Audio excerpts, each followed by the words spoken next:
เทรดหลายเทรดหมดมื้อหมดเว้นอย่าหวังว่าเราสิได้กำไรหลายเสมอไปบางคนแฮ่งเทรดหลายแฮ่งเสียหลายและคลิปนี้ข้อยจะมาบอกให้เลยเราควรที่จะหยุดตอนใดล่ะเพื่อรักษาต้นทุนไว้1เมื่อเราคาดทุนถึงจุดที่เรากำหนดแล้วก่อนที่เราจะเข้าไปเทรดในมื้อหนึ่งเราก็กำหนดไว้ว่ามื้อนี้คาดทุนไป10%ของพอร์ต20%ของพอร์ตเราจะหยุดเราจะพักทันทีเราจะเซาเลยถ้าเราเทรดติดลบ ฮอดจุดที่เรากำหนดแล้วเราต้องหยุดให้ได้หยุดทันทีหยุดก็คือหยุดหยุดแล้วไปเฮ็ดอย่างอื่น2เมื่อเราเทรดเสียหลายออร์เดอร์ติดต่อกันถ้าว่าเราฝืนที่จะเทรดไปต่อมีโอกาสที่จะพอร์ตแตกเราควรที่จะหยุดก่อนพักก่อนไปเฮ็ดอย่างอื่นก่อนหรือบางช่วงตลาดอาจจะงามกว่านี้ถ้าตลาดมันเป็นแบบนี้เราเทรดพลาดหลายไหมเราต้องพักก่อนถ้าเทรดไปต่อเราอาจจะเกิดอารมณ์ร้อนหัวร้อนเฮ็ดให้ Overtrade ก็เป็นไปได้3เมื่อเริ่มใส่อารมณ์หลายกว่าแผนการเทรดของเราเทรดไปเรื่อยๆเริ่มหัวร้อนแล้วเริ่มเกิดมีความใจร้ายเริ่มหงุดหงิดเริ่มเกิดมีอารมณ์ความโลภอิหยังต่างๆตอนนั้นนี่เราควรหยุดเลยถ้าเราเทรดไปต่อล่ะบอกเลยหายนะเพราะว่าอารมณ์เนาะมันเป็นศัตรูตัวฉกาจเลยสำหรับการเทรดไผที่ใช้อารมณ์ในการเทรดแน่นอนติดลบคาดขึ้นไปทั้งนั้น ถ้างั้นเมื่อเริ่มมีอารมณ์แล้วต้องพักให้ได้4เมื่อตลาดบ่เป็นไปตามระบบเทรดของเรามันบ่เป็นไปตามเทคนิคของเราล่ะบางมื้อตลาดมันบ่งามเราก็บ่เทรดบ่มีไผบังคับเราอีกการที่เรารอท่าเราบ่เทรดมันก็เป็นกลยุทธ์หนึ่งที่ดีเลยบ่หมายความว่าเราต้องเทรดทุกมื้อบ่แม่นเนาะการรักษาต้นทุนของเราเอาไว้เพื่อที่จะมาเก็บกำไรในมื้อต่อไป ตัวนี้สำคัญกว่า ถ้า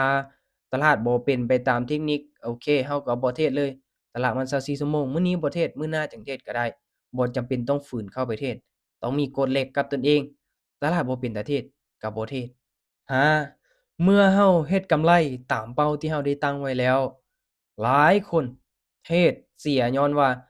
เราได้ตามเป้าเราบ่หยุดเทรดไปต่อเรื่อยๆเกิดความโลภเกิดความอยากได้หลาย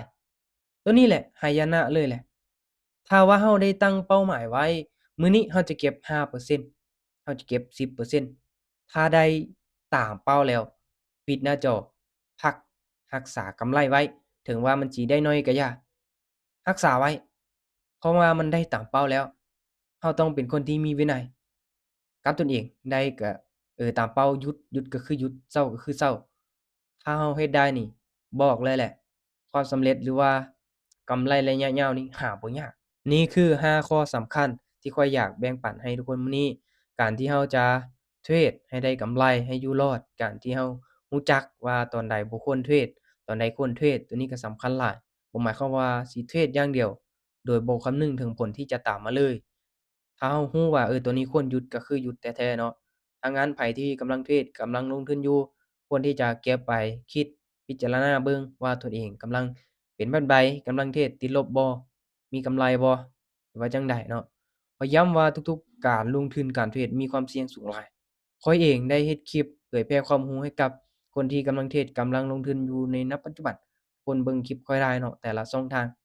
ก็แน่นอนเพื่อที่จะมาแชร์แบ่งปันความรู้ข้อยบ่ได้เป็นโคชบ่ได้เป็นอาจารย์บ่ได้เป็นคนที่ว่าเก่งเนาะข้อยเอาความรู้มาแชร์มาแบ่งปันให้กับทุกคนแบบฟรีๆเนาะ ตัวนี้ไผที่ได้ติดตามข้อยจะรู้ดีไผที่อยู่ในกลุ่มที่ข้อยได้แชร์แบ่งปันข้อมูลให้ก็จะรู้ดีเลยเนาะมื้อนี้ก็ได้ขึ้นไปแชร์ความรู้ให้กับทีมงานคือกันสามารถไปเบิ่งคลิปย้อนหลังได้สำหรับปลายบทเรียนมื้อนี้เนาะการเว้าถึงเจาะลึกแนวคิด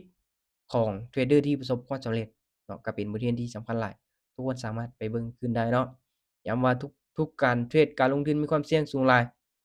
ข้อยเองเฮ็ดคลิปลงไปบ่ได้หมายความว่าจะแนะนำหรือว่าชักชวนให้ทุกคน เข้ามาเทรดเข้ามาลงทุนตามแต่อย่างใดเป็นเพียงการแชร์แบ่งปันความรู้ให้กับคนที่สนใจคนที่กำลังเทรดกำลังลงทุนในด้านนี้ซื่อๆเนาะโอเคทุกคนเนาะ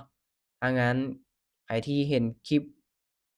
ค่อยว่ามีประโยชน์เนาะอย่าลืมกดไลก์กดแชร์กดติดตามไว้เดี๋ยวเรามาเจอกันใหม่ในคลิปต่อไปเด้อทุกคนเด้อ